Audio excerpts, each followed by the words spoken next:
नमस्कार दोस्तों, किस्से कहानी में आप सभी का स्वागत है। कहानी हमारे जीवन का अभिन्न अंग है। हमारी जिंदगी भी एक कहानी है।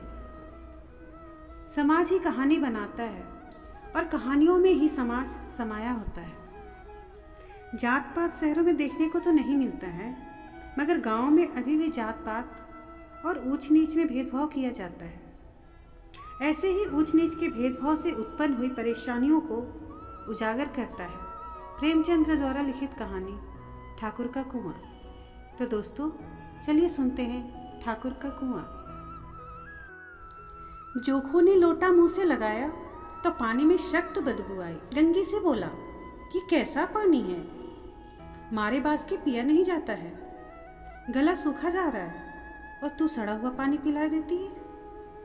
गंगी प्रतिदिन शाम को पानी भर लिया करती थी। कुआं दूर था, बार बार जाना मुश्किल था। कल वह पानी लाई तो उसमें बिल्कुल भी बूंद ना थी। आज पानी में बदबू कैसी? लोटा नाक से लगाया तो सचमुच बदबू थी। जरूर कोई जानवर कुएं में गिरकर मर गया होगा, मगर दूसरा पानी आए कहाँ से? ठाकुर के कुएं पर कौन चढ़ने देगा? दूर से लोग डांट बताएंगे। साहू का कुआं गांव के उस सिरे पर है, परंतु वहां भी कौन पानी भरने देगा? चौथा कुआं गांव में है ही नहीं। जोखू कई दिन से बीमार है। कुछ देर तक तो प्यास रोके चुप पड़ा रहा। फिर बोला, अब तुम्हारे प्यास के रह नहीं जाता, ला थोड़ा पानी नाक बंद करके पी लो। गंगे ने पानी नहीं दिया। खराब पानी पीने से बीमारी बढ़ जाएगी, इतना जानती थी, परंतु ये नहीं जानती थी कि पानी को उबाल देने से उसकी खराबी चली जाएगी। बोली, ये पानी कैसे पियोगे? न जाने कौन सा जानवर मरा है, कुएं से मैं दूसरा पानी ला देती हूँ। जोखू ने आश्चर्य से उसकी ओर देखा। दूसरा पानी कहाँ से लाएगी? ठाकुर और साहू के दो कुएं तो है, क्या एक लोटा पानी न भरने देंगे? हाथ पांव तुड़वा आएगी और कुछ ना होगा। बैठ चुपके से, ब्राह्मण देवता आशीर्वाद देंगे, ठाकुर लाठी मारेंगे, साहू जी एक के 5 लेंगे। गरीबों का दर्द कौन समझता है? हम तो मर भी जाते हैं तो कोई द्वार पर झांकने नहीं आता। कंधा देना तो बड़ी बात है, ऐसे लोग कुएं से पानी भरने देंगे? इन शब्दों में कड़वा सत्य था। गंगी क्या जवाब देती, किंतु उसने ये बदबूदार पानी पीने को नहीं दिया। रात के 9 बजे थे। थके मांदे मजदूर तो सो चुके थे। ठाकुर के दरवाजे पर 10-5 बेफिक्रे जमा थे। मैदानी बहादुरी का न तो अब जमाना रहा न मौका। कानूनी बहादुरी की बातें हो रही थी। कितनी होशियारी से ठाकुर ने थानेदार को एक खास मुकदमे में रिश्वत दे दी और साफ निकल गए। कितनी अक्लमंदी से एक मरके के मुकदमे की नकल ले आए। नाजिर और मोहतमीम सभी कहते थे नकल नहीं मिल सकती। कोई 50 मांगता, कोई 100। यहाँ बेपैसे कौड़ी नकल उड़ा दी। काम करने का ढंग चाहिए। इसी समय गंगी कुएं से पानी लेने पहुंची। कुप्पे की धुंधली रोशनी कुएं पर आ रही थी। गंगी जगत की आड़ में बैठी मौके का इंतजार करने लगी। इस कुएं का पानी सारा गांव पीता है, किसी के लिए रोक नहीं, सिर्फ ये बदनसीब नहीं भर सकते। गंगी का विद्रोही दिल रिवाजी पाबंदियों और मजबूरियों पर चोटें करने लगा।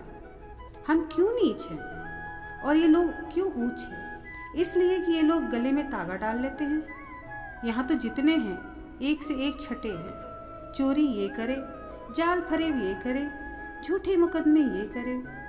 अभीश ठाकुर ने तो उस दिन बेचारे गडेरिए की एक भेड़ चुरा ली थी और बाद में मारकर खा गया।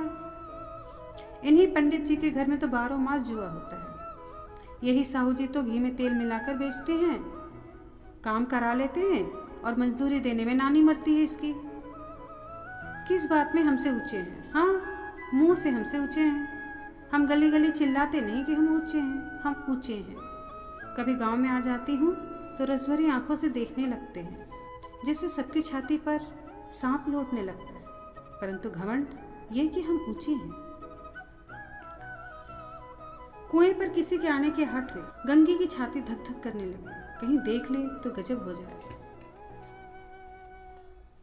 एक लात भी तो नीचे न पड़े। उसने घड़ा और रस्सी उठा ली और झुककर चलती हुई एक वृक्ष के अंधेरे साए में जा खड़ी हुई। कब इन लोगों को दया आती है किसी पर। बेचारी महबूब को तो इतना मारा कि महीने लहू थूकता रहा, इसलिए कि उसने बिगाड़ नहीं दी थी। उस पर ये लोग ऊंचे बनते हैं। कुएं पर 2 स्त्रियां पानी भरने आई थी। इनमें बातें हो रही थी। खाना खाने चले और हुक्म हुआ कि ताज़ा पानी भर लाओ। घड़े के लिए पैसे नहीं हैं। हम लोगों को आराम से बैठे देखकर जैसे मर्दों को जलन होती है। हाँ, ये तो ना हुआ कि कलसिया उठाकर भर लाते।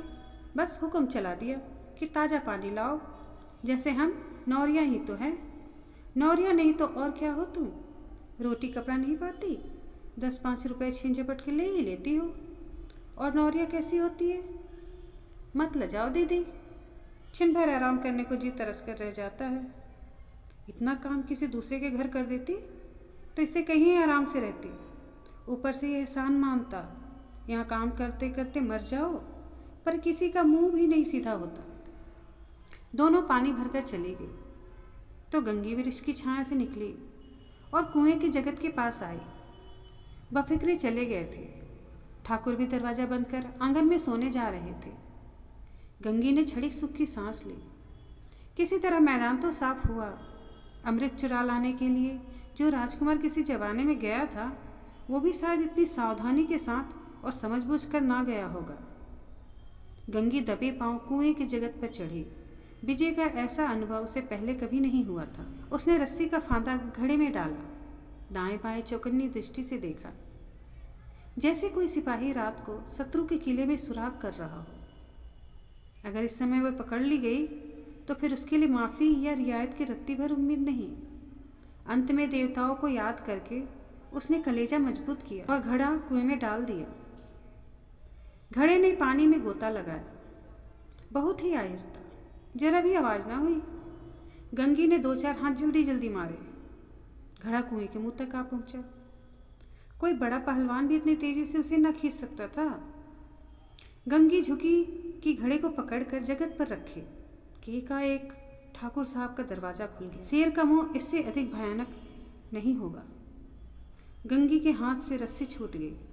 रस्सी के साथ घड़ा धड़ाम से पानी में गिरा और कई क्षण तक पानी में हलकोरे की आवाज़ें सुनाई देती रही। ठाकुर, कौन है, कौन है? पुकारते हुए कुएं की तरफ आ रहे थे और गंगी जगत से कूदकर भागी जा रही थी। घर पहुंचकर देखा कि जोखू लोटा मुंह से लगाए वही मैला गंदा पानी पी रहा है।